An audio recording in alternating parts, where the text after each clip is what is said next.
Hey everybody, I am here with Sigrid De Kaste, and she has written a book about team building. And I told her that we're going to talk to some event producers, that's you guys, about how to build your team online because we're event producers who host profitable and engaging virtual summits. So, what better thing to do than talk to Sigrid about how do you build your teams online? Hey, Sigrid. Hi, Erica. Thank you so much for inviting me to this. It's really exciting because team building really goes much beyond just your team. It's a worldwide connection to people. That's how I look at it. And I mean, look at us here. We are on two sides of the world in a way, aren't we? And we can speak to each other. And in a way, this is a team. We are a team. We're bringing our expertise and knowledge together and working together. And so looking at it from that perspective, I just think it is exciting to be able to do that in the virtual space that you are working in and bringing your people together. Yep, love that. So let's get into it. How did you start to get into team building? So I had retail businesses in the past and I bought those businesses. So I didn't start them myself, I bought them. There were already people working there in those businesses. And I had to get myself into working with those particular people that we took on. And initially, it was a little bit difficult to work out what the objectives of those people were and what my objective was and how to bring those two together. So, we sort of say each person is very individual, and then we also say, well, we're all here to want to do things together, and we enjoy usually company. That's all true. So I found it interesting, but also difficult at times to work with the people that were already there. They had a different understanding of what they wanted to do in the business and for the business. So I then had to work out, will I keep these people or will I let them go? And how do I do that? I guess in those in a retail business that is in the space where you have them physically there. So when you're looking for people, you write down exactly what you are looking for. And then you do your interviewing virtually to find the right people.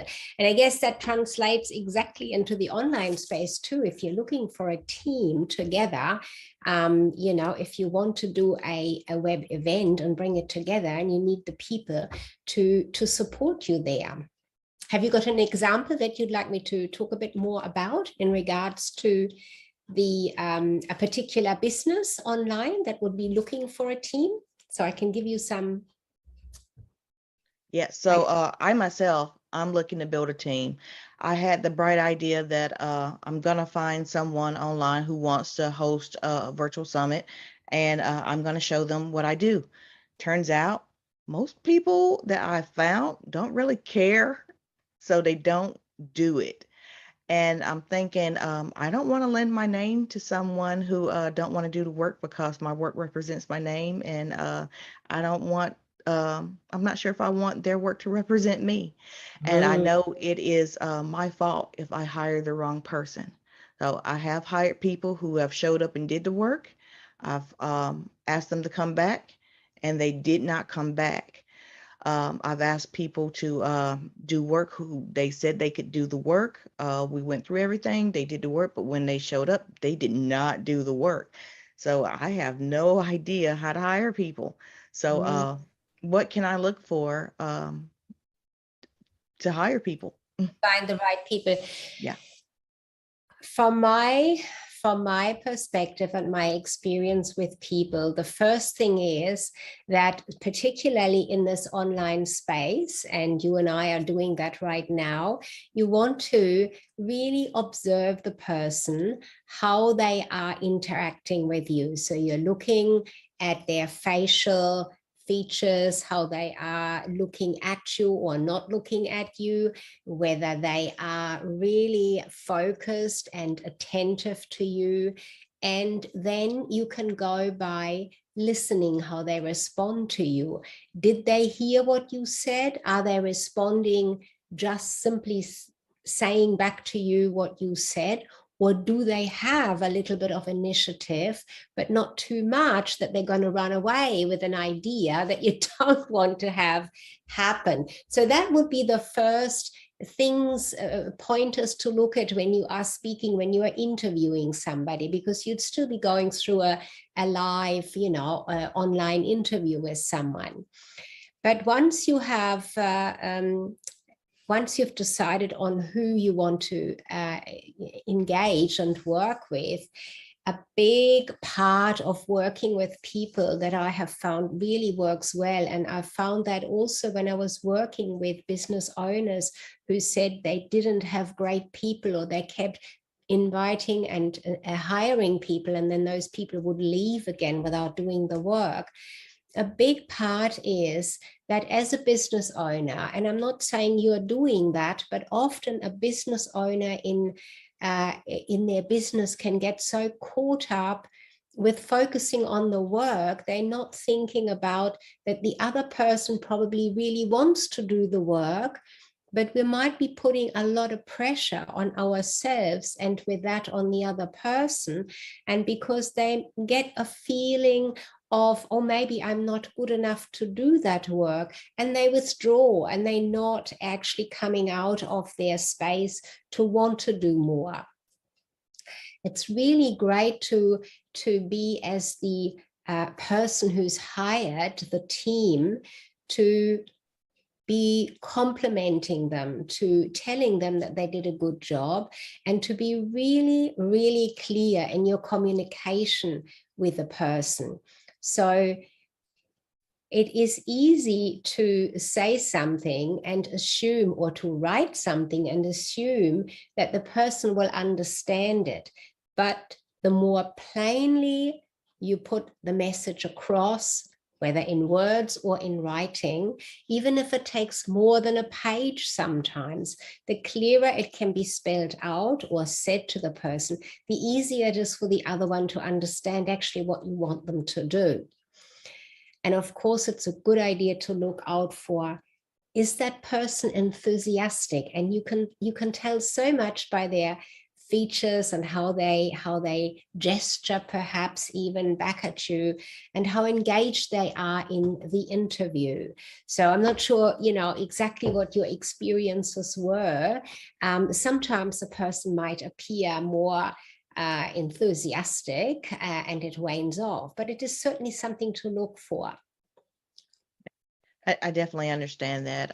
I was told that as a virtual summit strategist, as an event producer, while helping others put on an event, I would need a minimum of 4 people, one to watch the chat, one for watching certain social channels like a Facebook group or a Twitter feed, one for running the slides, and one for speaker wrangling to let them know when it's time for them to be on stage, something like that. And I would pay them $25 an hour.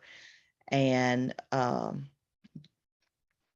yeah, that's what I was told from one person. And another person, I was told to look for people who have actually done the job and ask them if they want to continue doing that same job.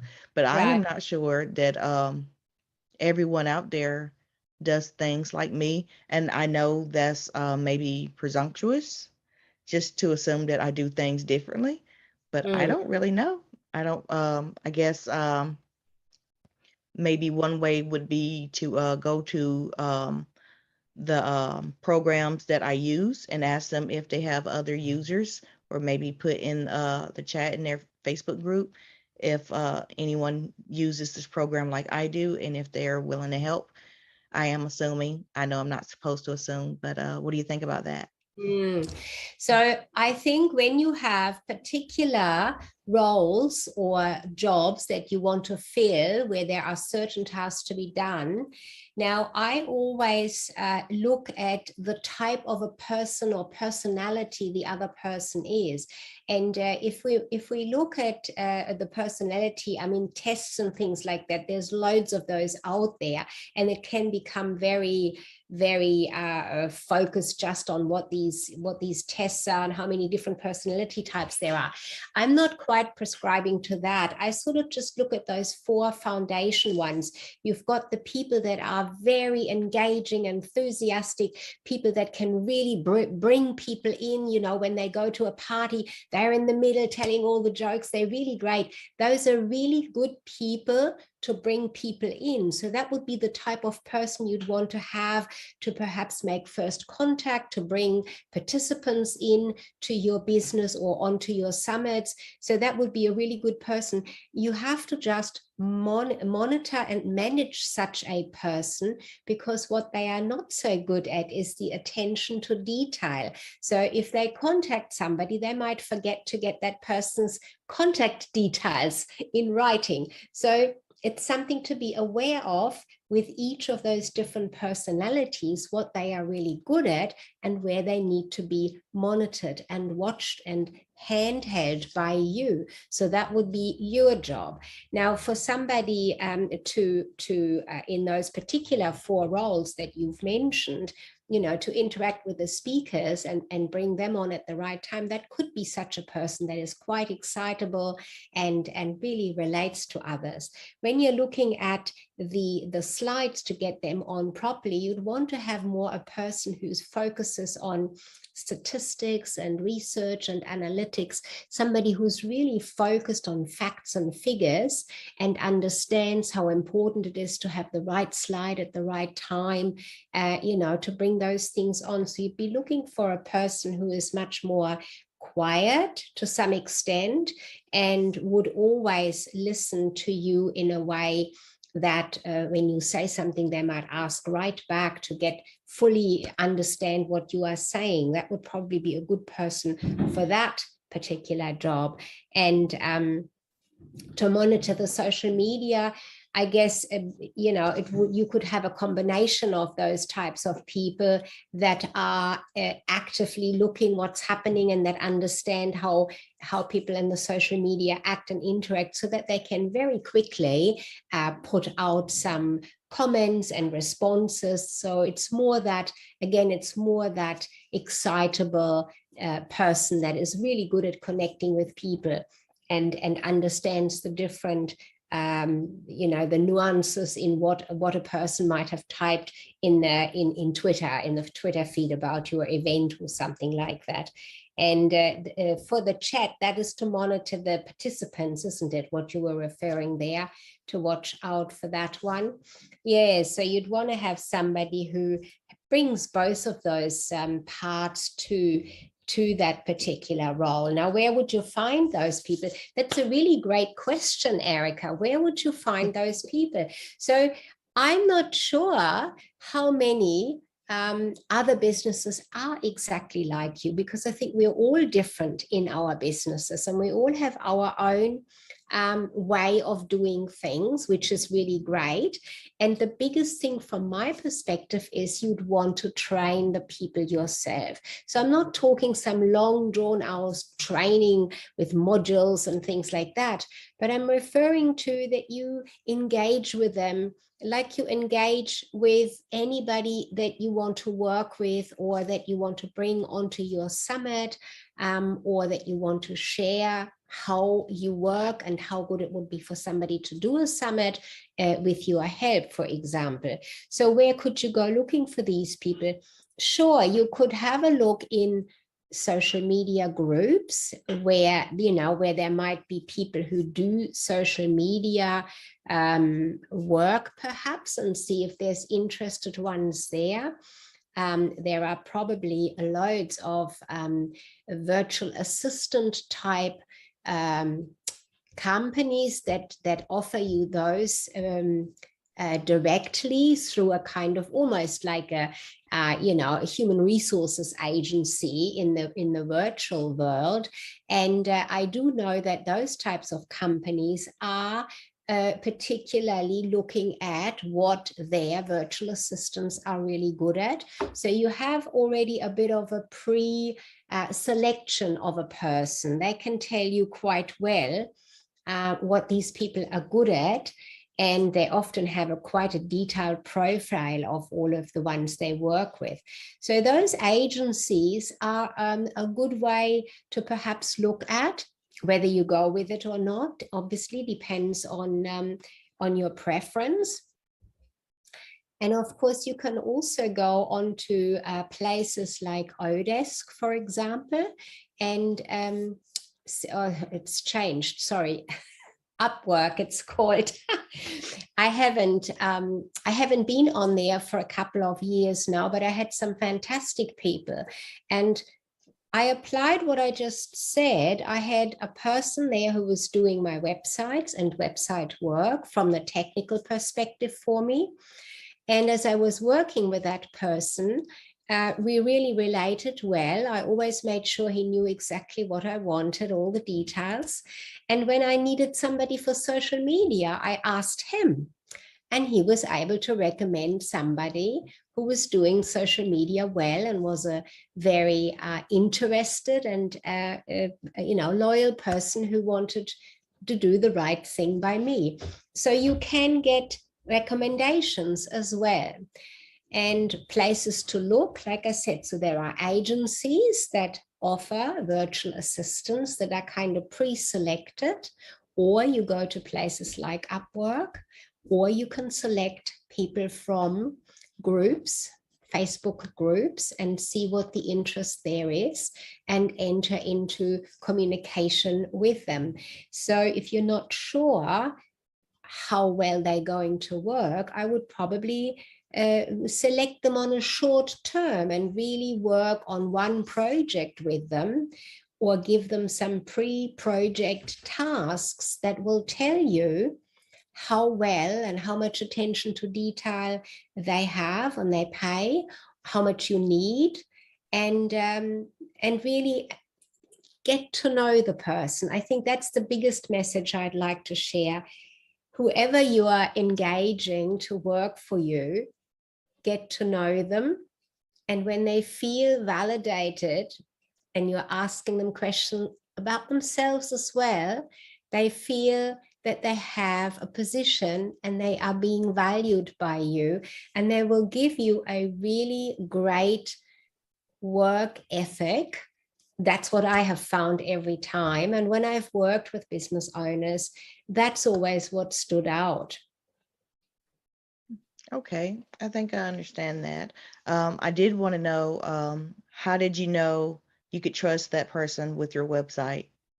What was the task up front before you just handed over your website, or were you like, I can just make another one? So with the website in particular, I was looking in the platform, in the Upwork platform. So the people there are pre-selected, so they have to show a certain skill. And then most of those people that I selected already had been working on that platform as a freelance person. So they had quite a range of testimonials from clients, and I was reading every single one of those. And I was also making sure I was reading between the lines. You know, sometimes people might say, this person did a good job, I was quite happy. And it sounds quite flat. You're not really getting an energy from it. So then you want to be a bit cautious and read more, and definitely read all of the testimonials a person has. I also looked at some of the sites that he had created to form my own opinion. And as a comparison, somebody contacted me today and said, oh, I do websites, you know, here's my portfolio. And I had a look at 2 or 3. Well, it's not the style that I would, that I'm looking for. So that's not going to be a person for me. to engage that person. That's not what I'm looking for. So it does require a bit of work, Erica, is what I can say, as in looking deeper into who that person is. And of course, you can only make a decision on a person when you really know what you want, how clear you are on what you need. I understand that. So definitely know what you want, have goals written out, have the job written out, have the details of the position written out, and then ask that person, can you work with this? Yeah, I've definitely sat with a person and trained them and they did the job. But that person was also a teenager. So Right. so that I think that had a good bit to do with it, because everybody isn't motivated by money. Some people Yeah. actually want to do a job or just not. And that's a really great point that you just touched on. So I've had a couple of young people. They were just in the last years of high school, and in my business, Sticky Big Marketing business, and they were here physically in this office, but they were also doing work remotely for me. And these youngsters had skills. One of them in particular around video editing, which I wasn't very good at. And he just on his own accord said, oh, I'd love to do that for you. Can I do the videos for you? So it was always the relationship that you can create with a person that really makes them a great team member. When they love to work with you, then that love and that excitement they have also rubs off on other people you're bringing into your team. I think the biggest thing really is to focus on, you're going to have some great people. You're going to have a really great team. Now, whether you believe in this mindset, directional things, stuff or not, it definitely works like that. The more you think, oh, I'm careful, I don't know if it's going to work, what if it doesn't work, the more you will experience hurdles coming up for you. I always walk into something with saying, I need the perfect person for this. Where is it? Where am I going to find it? Am I going to find this person today? I need this person this week. Where is this person? And then on my various activities throughout the week and the days, all of a sudden the right person pops up. Have you had that experience? It's called a reticular activating system. You find what you're looking for. So, yeah. Absolutely. Absolutely. Love it. Love it. That's exactly it. And always expecting the best of the other person. I think that is the biggest piece of experience that I've had, to expect the best of the person, and that will show up. Okay. Yeah, that makes sense. So how did you come to write your book on team building? Like what made you say, I need to write all this down? When I had when I had my first business, which was a jewelry business, I had a number of girls. So I was working predominantly ladies and young girls that were working in that business. And I discovered very quickly that with the variety of jewelry we had in the store, that I needed to make sure that all the girls in the front, when they were selling and interacting with customers, that they all needed to have the knowledge, not only how to talk to the customer, but I wanted them to have product knowledge. So I made sure that we had meetings every week, and that worked really well. And all my staff always worked really great in the business for me, so much so I could take off 2 days a week and they were still running the business for me. And then I had another business that was very different, office supplies, and I had more male staff there because there was a bit more lifting involved, and it just seemed to attract the male staff more so than ladies in an office supplies business. And while I was in those businesses, I did a fair bit of networking networking and, getting to know other business owners. And everybody was saying to me, how do you find staff? How come you've got people that are actually working? My people are not doing what I tell them. And there was a lot of frustration out there. So I finished and sold my second business. I got 3 times back what I paid for it, which was really successful for me. And I thought, well, there's so many people out there who want to know how to bring their team together, how to work with the people and how to find those people. And I thought it's really not that hard. To me, it just wasn't that hard. And I thought I could help them get away from retail. I have this expertise, obviously working with people and finding them and bringing them together. Then I heard about book writing. And I wanted to explore that idea. So I put that together. I thought, okay, I will write a book that introduces my expertise as a consultant. And then I use that book as my credibility tool, for a better word. And I did exactly that. And I wrote it. It took me a bit. That first one took me quite some time. And I did all of the parts of it. Some of them I did twice because I didn't know what I was doing in the first one.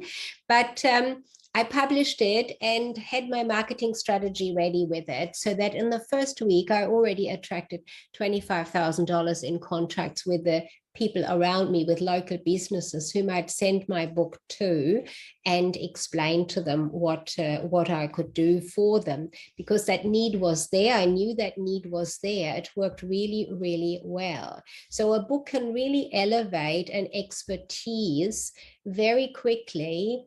And depending on, how, with what direction and with what outcome that you want to achieve, you have in mind, the clearer you are on that, the easier you can achieve that. Okay, that sounds good. You're using your book as a business card. Yes, as a business card that has a lot more information than just the business card has, I guess. And that's a good point, when there's people in events, and I was on an online event last week, and there were several different people there, and the people that had a book and brought, picked up their book, and I just raised this one and said, I do this and this, and this is my book, and this is my book. Well, visually they stand out, and of course topic wise they stand out, because it's such a powerful tool to use. So yeah, absolutely. Have you hosted your own virtual summit or virtual event before? I have done virtual events on a regular basis.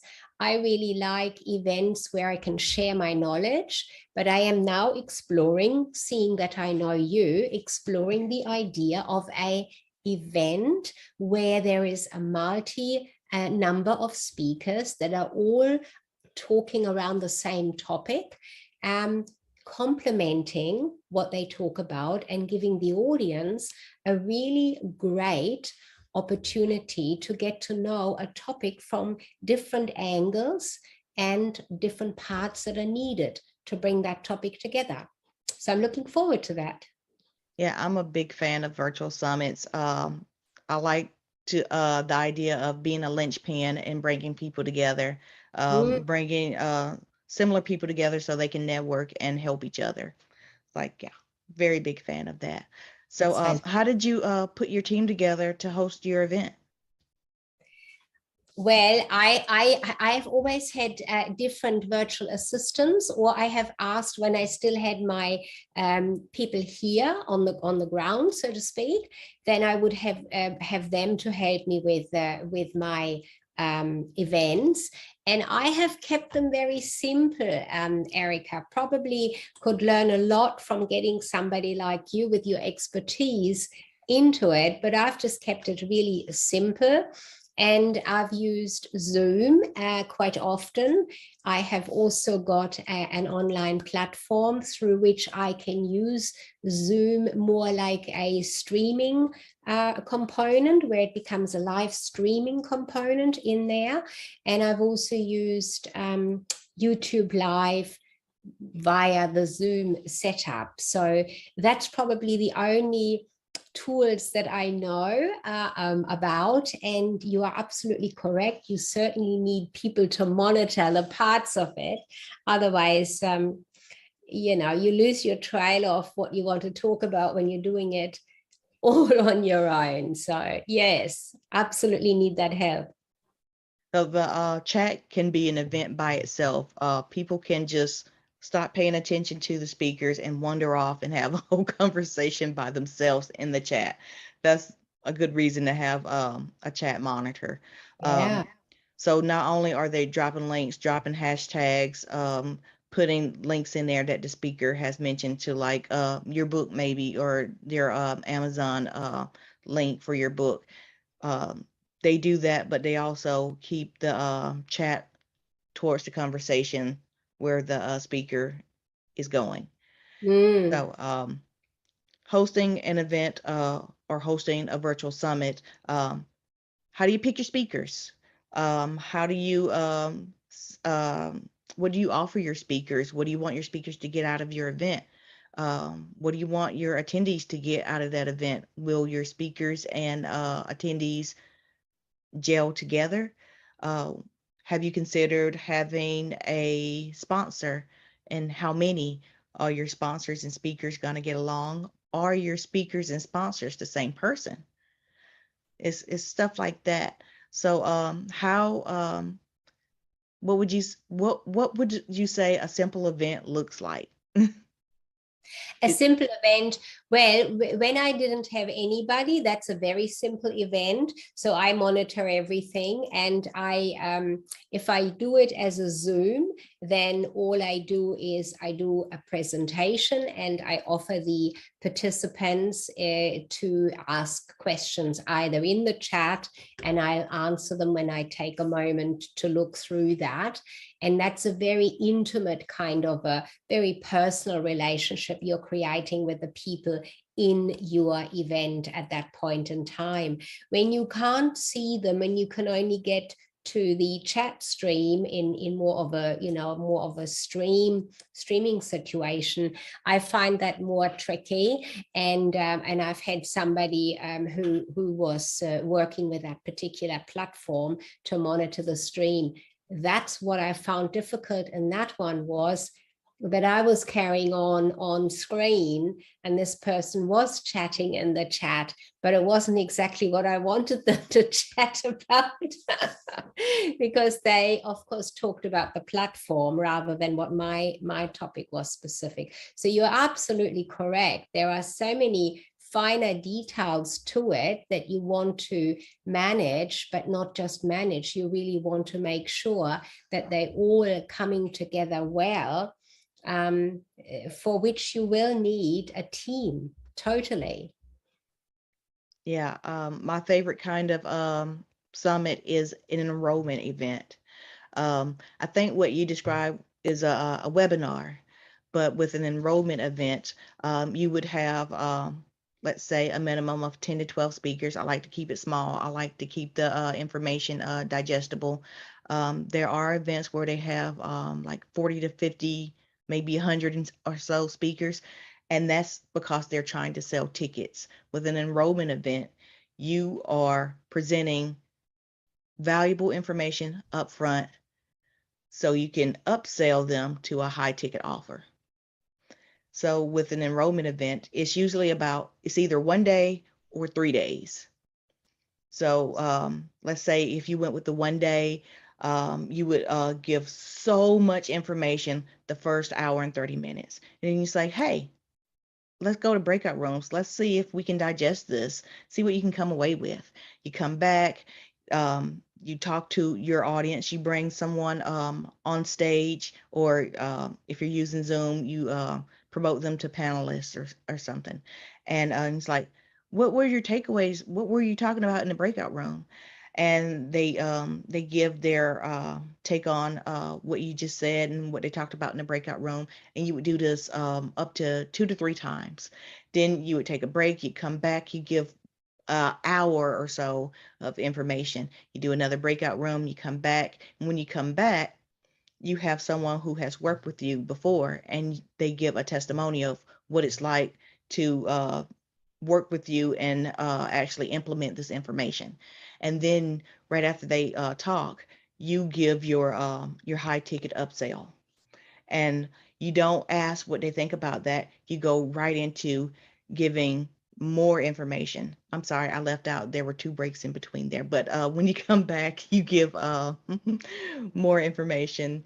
You don't send them to the breakout room. You bring on one more person to give a testimonial, and you announce that high ticket upsell offer one more time, and you ask if how many takers you have, and people would raise their hand. You can have someone who's running, not running your chat, but running in the background, the person maybe who would run your slides, uh, change the names of the people in the Zoom room if you're using Zoom, and you say that like whatever the name of your program is, you would put like the initials, or you would say what the program is, and they would be like a new member. That way the fear of missing out will be setting in.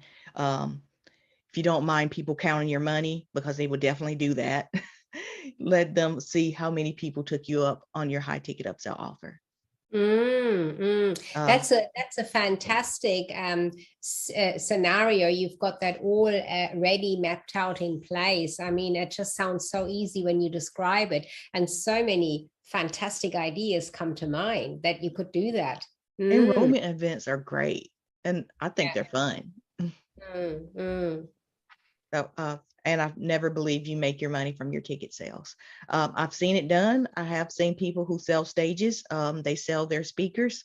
They sell sponsors. They make money from all ends, and somehow it works. It's everything I was told that event isn't, but yet it works anyway. So I guess it depends on the person and if they really believe in that model. Yes, yes. I think selling off the stage is something that I've seen a lot when we were doing a lot of, or not, I wasn't doing them, but I was attending them, face-to-face ones. It would be a little bit different online because you need to engage the audience and keep them engaged, don't you, Erica? That's true. So that engagement would be something you need to focus on in an online event, in a virtual event. Yeah. Um, I have a friend, Kimberly Crow. She runs a Speakers Playhouse, and one of the things she wrote an ebook about audience engagement, and she says acknowledge people when they come to your Zoom room. If you have that interaction, or if you're just have a chat, acknowledge them by name by calling them out in the chat. Or if you have like what's it called, a studio like a Be Live or a StreamYard, you would put their name up, you would put their comment up and let people see, just acknowledge them. The more you acknowledge your audience, the more engagement they would have with you. Well, you've just tapped into my secret of working with teams. The more you acknowledge the individual person, the more they want to work with you and do the right thing by you. The same principle. Fantastic. I love it. Now I just gotta do what you said, and maybe go to Upwork, or just someplace where I can find team members who are willing to hang out with me, but and not be so scared. Yeah. Look, if you have been a little bit hesitant about it, it's that, I think the vibes, the energy shows up sometimes in that way. And what we see is what we fear. And if we don't fear, but if we are embracing, then we get what we are embracing, I guess. Yeah. I usually don't let go of things. I usually I like to have the control. So handing over things to other and just trusting and believing, it is hard for me.